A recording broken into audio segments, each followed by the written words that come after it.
Congress party को केरल में हार का स्वाद चखना पड़ा। यह पहला अवसर था जब कांग्रेस पार्टी को हार का स्वाद चखना पड़ा था। यानी 1957 के मार्च महीने में जब केरल विधानसभा का चुनाव हुआ था, 1957 के मार्च महीने में केरल विधानसभा का चुनाव हुआ, तो उसमें कम्युनिस्ट पार्टी को केरल की विधानसभा के लिए सबसे ज़्यादा सीटें मिली। मार्च 1957 को जब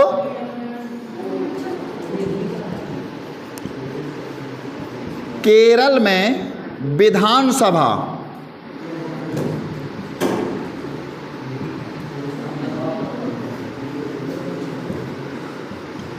चुनाव हुआ तो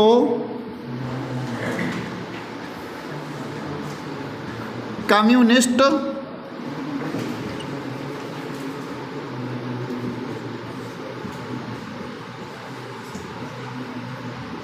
पार्टी को सबसे ज़्यादा सीटें मिली थी।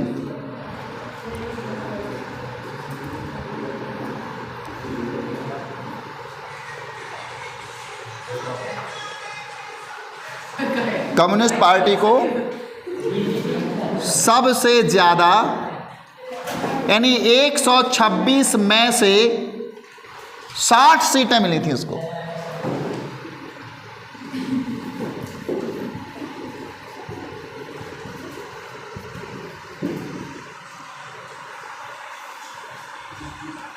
और 5 स्वतंत्र उम्मीदवारों का भी समर्थन इस पार्टी को प्राप्त था। और 5 ये स्वतंत्र उम्मीदवारों का मतलब है निर्दलीय, ये किसी भी दल से शामिल नहीं थे। 5 स्वतंत्र उम्मीदवारों को यानी 5 जो स्वतंत्र उम्मीदवार थे, इनको भी कम्युनिस्ट पार्टी को इनका भी समर्थन प्राप्त था। उम्मीदवारों का भी कम्युनिस्ट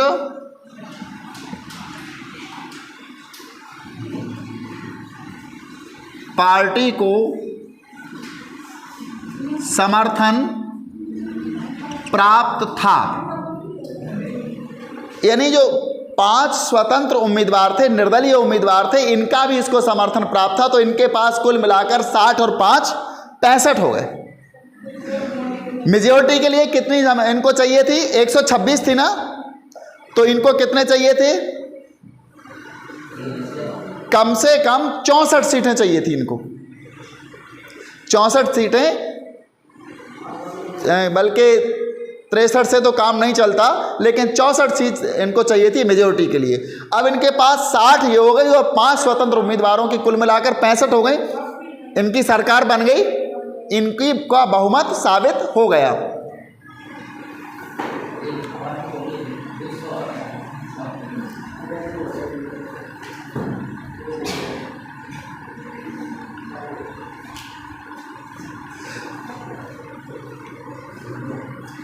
राज्यपाल ने यहाँ पर जब किसी पार्टी को किसी विधानसभा में बहुमत प्राप्त हो जाता है तो राज्यपाल उसको सरकार बनाने के लिए आमंत्रित करता है। तो राज्यपाल ने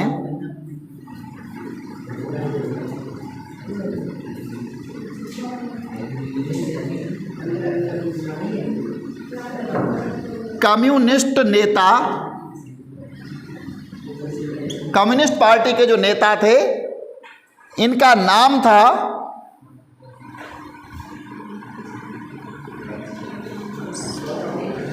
कम्युनिस्ट विधायक दल के नेता, लिखो यहां पर कम्युनिस्ट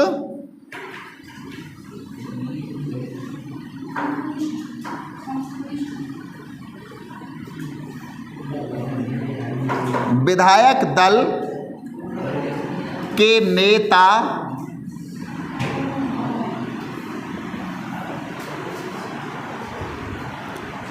EMS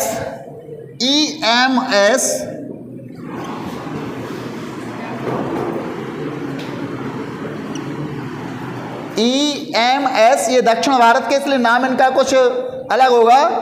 नब्बूदरीपाद,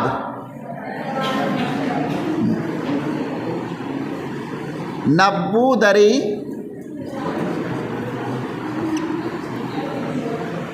दूरी हो गया क्या? हाँ,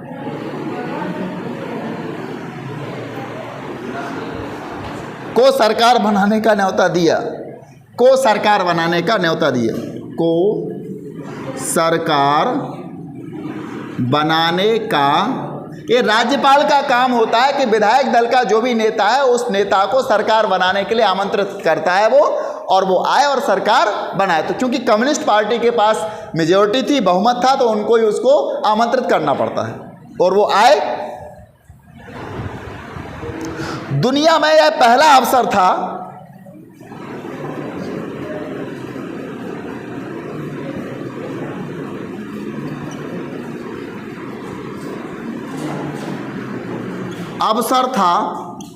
दुनिया में यह पहला अवसर था जब एक कम्युनिस्ट पार्टी की सरकार लोकतांत्रिक चुनावों के जरिए बनी, जब एक कम्युनिस्ट पार्टी की सरकार, यानी कम्युनिस्ट पार्टी की सरकार लोकतांत्रिक चुनावों के जरिए बनी।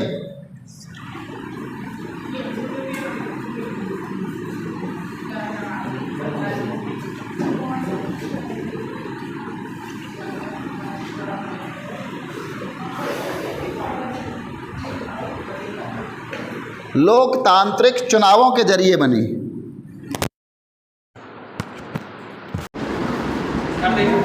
होने पर केरल में कांग्रेस पार्टी सत्ता से बेदखल हो गई, क्योंकि केरल में कम्युनिस्ट पार्टी की सरकार बन चुकी थी। वो भी कैसे बनी थी?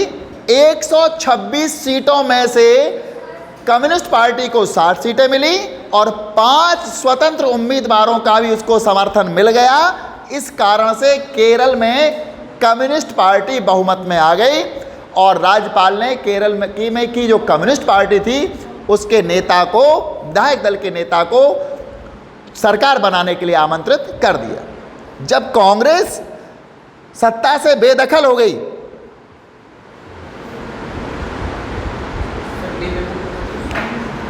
तो क्या हुआ? कांग्रेस बौखला गई और उसने क्या किया? बेदखल होने पर कांग्रेस पार्टी ने निर्वाचित सरकार, कांग्रेस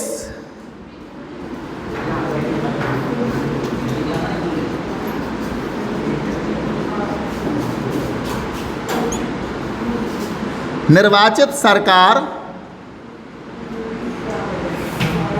जो निर्वाचित यानी कम्युनिस्ट पार्टी की जो सरकार बन गई थी, उस सरकार का क्या किया कांग्रेस पार्टी ने के खिलाफ मुक्ति संघर्ष छेड़ दिया। सरकार के खिलाफ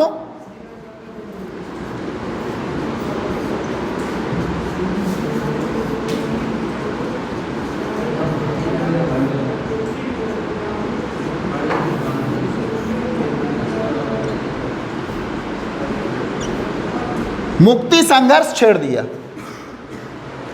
कांग्रेस पार्टी ने कि ये सरकार मुक्त हो जाए, यानी सरकार किसी न किसी कारण से केरल में गिर जाए, इससे केरल कम्युनिस्ट सरकार से मुक्त हो जाए। ऐसा कांग्रेस ने, क्योंकि कांग्रेस को लग रहा था कि वी आर किंग, राजा तो हम ही हैं भारत के, चाहे वो प्रांतीय सरकारें हों या केंद्र सरकार हो, हम यहाँ के सब कुछ हैं और पिछले 3 चुनावों से हमारा दबदबा था। लेकिन यहाँ दूसरे चुनाव की बात हो रही, 1957 की। पहला चुनाव जो 1951-52 में हुआ था, उसके बाद दूसरे चुनाव में कांग्रेस को हार का स्वाद चखना पड़ा केरल में। भारतीय कम्युनिस्ट पार्टी सत्ता में इस वायदे के साथ आई थी कि भारतीय कम्युनिस्ट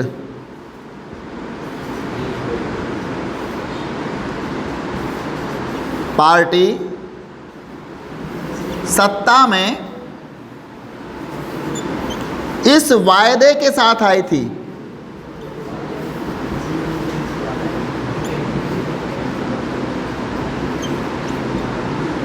क्या वायदा किया था उसने जनता से?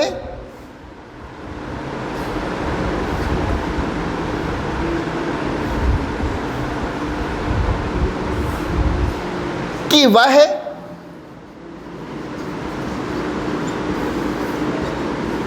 कुछ क्रांतिकारी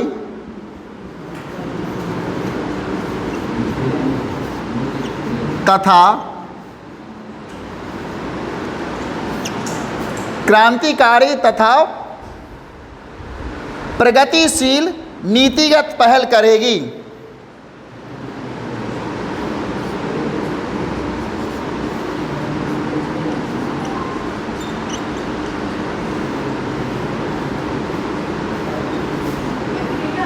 नीतिगत पहल करेगी।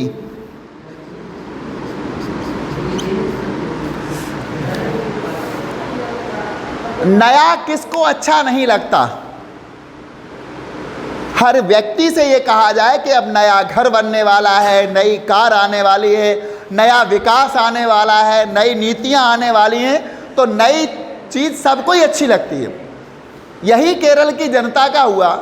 केरल में कम्युनिस्ट पार्टी ने जनता से यह वादा किया था कि हम कुछ क्रांतिकारी का मतलब होता है अत्यधिक परिवर्तन कर देना, व्यवस्था में आमूलचूल परिवर्तन कर देना, बहुत ज़्यादा परिवर्तन आपको देखने को मिलेंगे। ये होते क्रांतिकारी और प्रगतिशील परिवर्तन लेके आएंगे, क्रांतिकारी और प्रगतिशील कार्य करेंगे। और इसी वायदे से केरल की जनता ने कांग्रेस पार्टी को क्या किया था? चुनाव में विजयी बना दिया।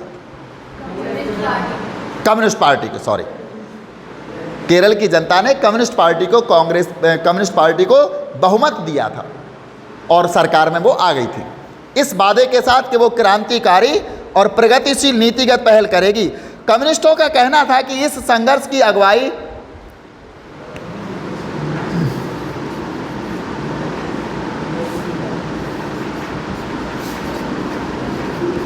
कम्युनिस्टों का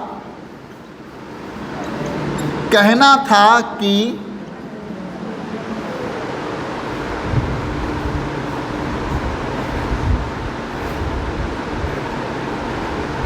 इस संघर्ष की अगुवाई निहित स्वार्थ, इस संघर्ष की अगुवाई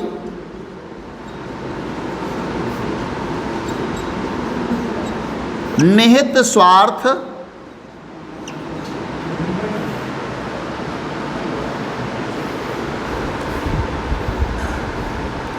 और धार्मिक संगठन कर रहे हैं।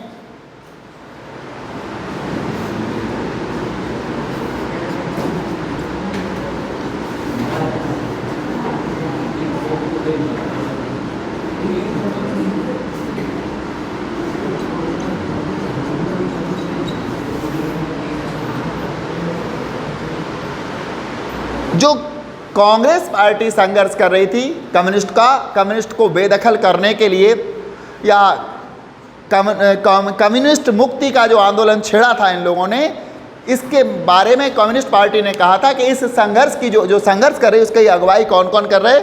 निहित स्वार्थ और धार्मिक संगठन कर रहे हैं।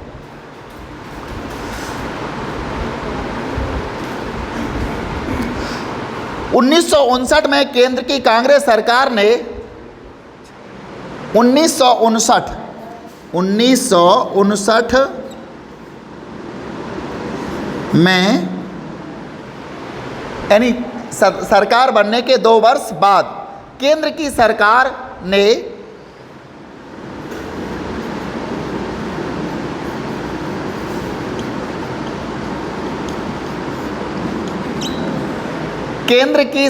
ने संविधान के अनुच्छेद 356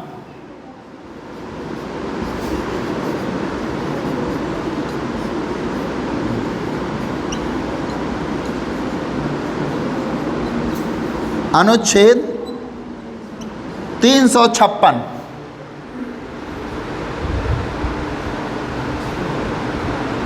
के अंतर्गत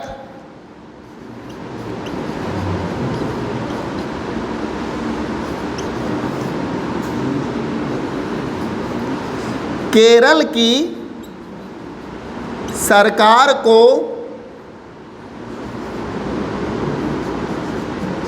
बर्खास्त कर दिया।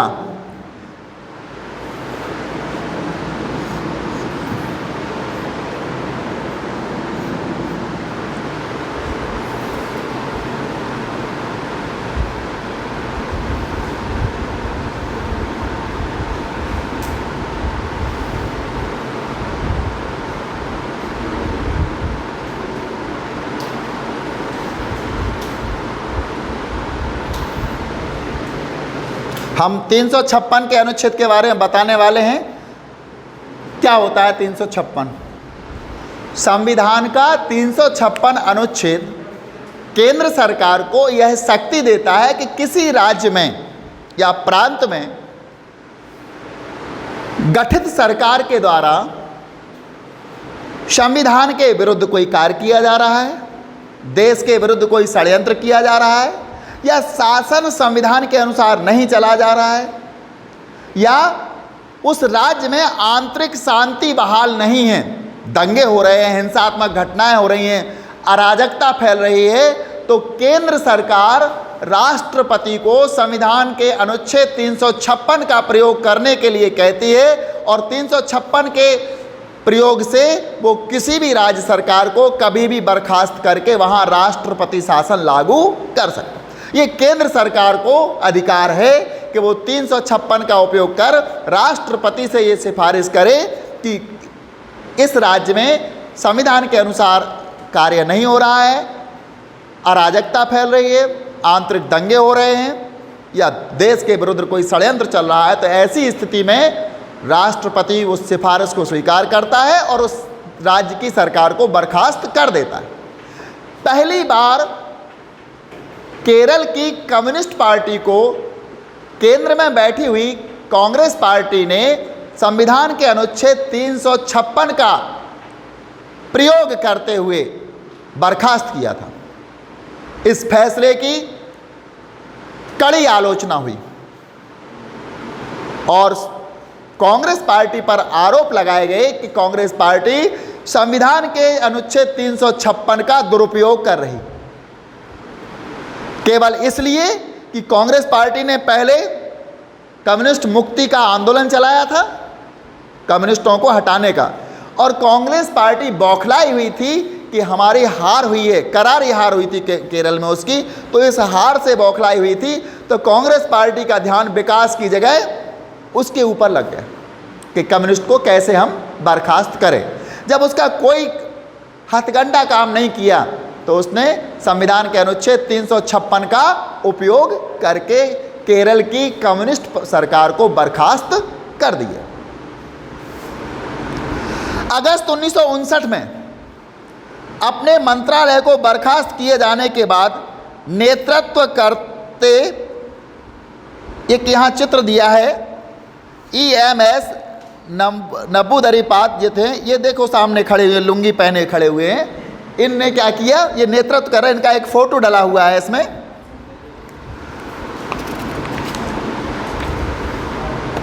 अगला हमारा टॉपिक होगा सोशलिस्ट पार्टी।